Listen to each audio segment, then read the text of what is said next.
So in order to do that, I make sure that the walking is done outdoors. That might be sort of a duh, but many people get up and start moving around their house, their apartment, and they don't go anywhere. And just walking around inside, it will generate some optic flow, but nothing like the sort of optic flow that you can generate in larger environments, like out-of-doors environments. If you can't get outdoors, doing it indoors is perfectly fine, but it's not going to have the same magnitude of positive effect.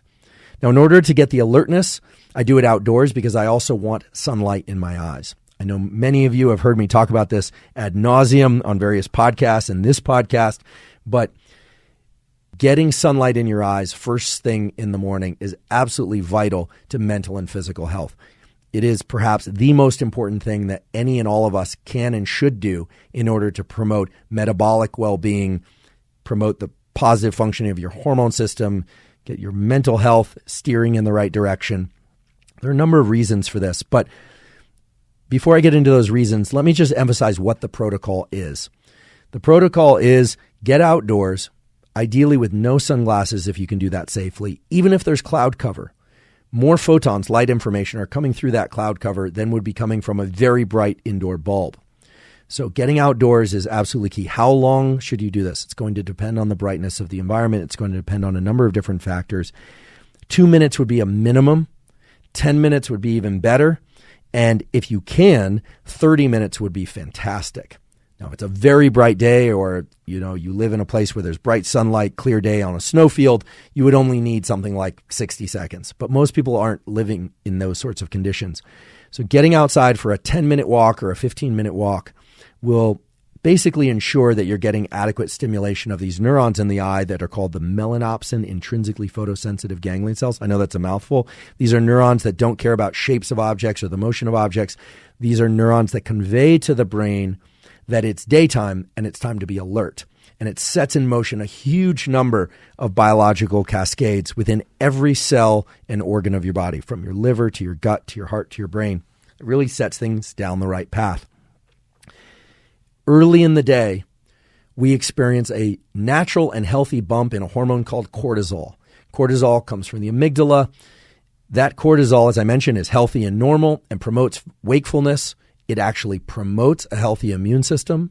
So I know you've heard that stress and cortisol disrupt the immune system, but not the short little pulse of cortisol that you get each morning. It's very important that that pulse of cortisol arrive early in the day. I want to emphasize this again. It's very important that that pulse of cortisol arrive early in the day. And that pulse of cortisol is going to happen once every 24 hours, no matter what. It's going to happen, and you get to time it. How do you time it? Primarily by when you view bright sunlight or bright light of another kind. And we'll talk about that in a moment. So you want that cortisol pushed early. If you wake up before the sun comes out, it's fine to turn on artificial lights, but then you would want to get outside as soon as you can to get this natural light stimulation of your eyes. And it does have to be to your eyes. Just to really drill down into the details for a moment, you don't want to stare directly at the sun or any light that's so bright that it feels painful. If you feel like you have to close your eyes or blink, please do. You don't want to damage your retinas.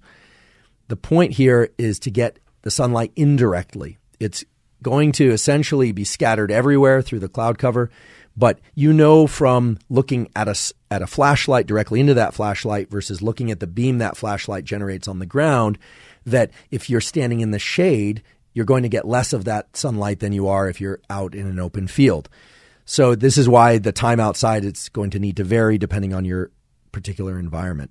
But do your best to do this every day. If you miss a day, no big deal, but try not to miss more than one day.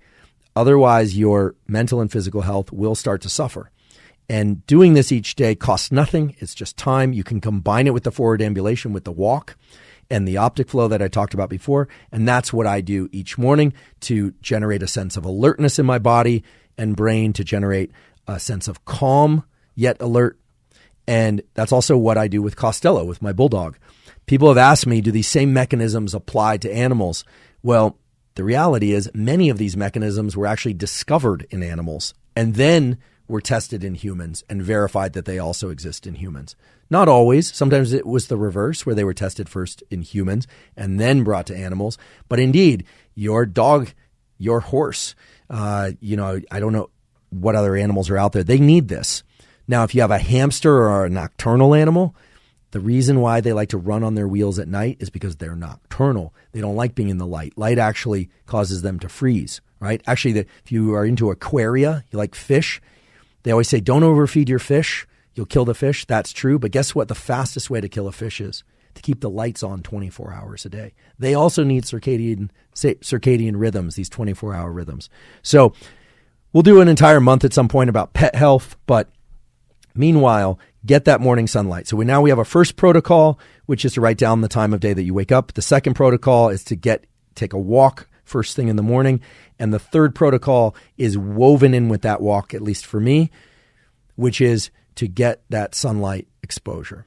Now, if you can't get sunlight exposure, you absolutely can't.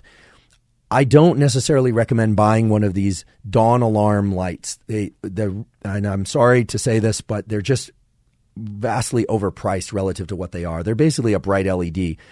I instead I have a pad that's a 930 lux light pad. I think it was designed for drawing.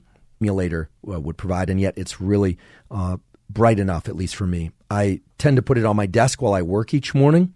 So here's a principle that you can leverage. If you want to be alert, view bright lights and make those lights above you. Or in front of you. If you want to go to sleep soon, or you don't want to be awake for whatever reason, try and eliminate your exposure to light. And this is not about exposure of the skin to light. This is about exposure of your eyes, of your neural retinas to light. For those of you that are concerned about blue light, I want to emphasize that blue light is precisely the wavelength of light that is optimal for stimulating these neurons in your eye, which set your circadian rhythms properly. So you don't want to shield yourself from blue light early in the day or throughout the day or anytime you want to be awake.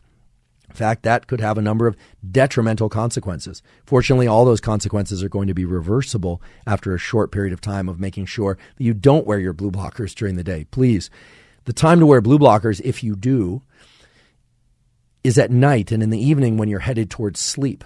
My colleague, Samar Hattar, who is head of the chronobiology unit at the National Institutes of Mental Health, has spoken about this before on my Instagram. We held an Instagram Live, and I said, Samar, what do you think about blue blockers? And he said, I don't think that's a good idea at all, unless it's really late at night and you're in a bright environment and you're trying to limit the amount of bright light that impacts the eyes. Eliminating specific wavelengths of light, in Samar's opinion, and also in my opinion, is not a natural thing for the visual system and the brain to experience. Some people get headaches while they work on the computer all day or staring at screens, and so they get blue blockers thinking that's going to protect them from their headaches. However, any protection that you get from headaches from blue blockers is going to be minimal in comparison to what's really going on there, which is that people are viewing devices and screens up close for too many hours throughout the 24-hour cycle. A better remedy would be to step away from that computer from time to time and to make sure that you can look far off into the distance, ideally a distance longer than 20 feet, like view a horizon, go out on a balcony, things of that sort, take a walk around, get into optic flow. So if you're into blue blockers, make sure you're only wearing them in the late evening and at night. I personally don't wear blue blockers at all. I prefer to just control my light viewing behavior by doing this. I do the other form of circadian control, which is to dim the lights. And I do that because dimming the lights and setting them lower in the environment sets up the brain and body for sleep much better than simply just wearing some blue blockers. And please know, if you do wear blue blockers, that if the light in your environment is bright enough, it doesn't matter if you're blocking out the blues. These cells in the eye will respond to other wavelengths of light. So I have no vendetta against the blue blockers, and I fully expect the blue blockinistas to come after me with blue blockers. But as you do that, please understand that the biology points in the direction of get a lot of bright light throughout the day, including blue light, and at night, just limit the total amount of overall light that you're exposed to, including from screens.